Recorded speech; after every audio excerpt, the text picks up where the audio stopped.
अहिल्यानगर जिल्ह्यातील शिर्डी पोलीस ठाणे हद्दीत शिर्डी पोलीस आणि स्थानिक गुन्हे शाखेने संयुक्तिक मोठी कारवाई करत तब्बल 29 लाख रुपयांचा मुद्देमाल जप्त केला आहे।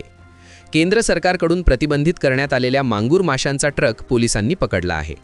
शिर्डी पोलीस ठाणे हद्दीत शिर्डी पोलीस आणि स्थानिक गुन्हे शाखेने सापळा रचत 4000 किलो प्रतिबंधित मांगूर मासे जप्त केले आहेत। या कारवाईत सुमारे 29 लाख रुपयांचा मुद्देमाल जप्त करण्यात आला आहे। पोलीस अधीक्षक सोमनाथ घारगे यांच्या आदेशानुसार जिल्ह्यातील अवैध व्यवसायांवर कारवाई सुरू आहे। त्यानुसार शिर्डी पोलीस ठाण्याचे पोलीस निरीक्षक रणजित गलांडे आणि स्थानिक गुन्हे शाखेचे पोलीस निरीक्षक किरण कुमार कबाडी यांच्या मार्गदर्शनाखाली विशेष पथक तयार करण्यात आले होते।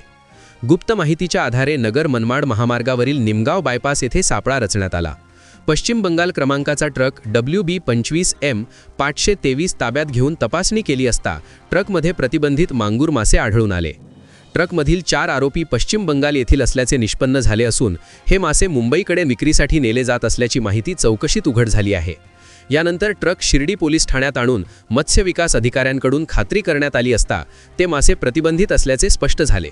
आरोपींकडून सुमारे 4 लाख रुपयांचे मासे आणि 25 लाख रुपयांचा ट्रक असा एकूण 29 लाख रुपयांचा मुद्देमाल जप्त करण्यात आला आहे।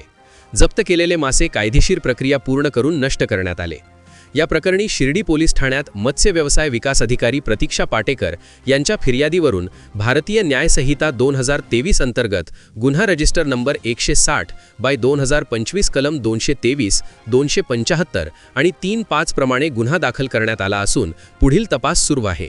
प्रतिनिधी प्रदीप पाटील, S न्यूज मराठी, शिर्डी, अहिल्यानगर।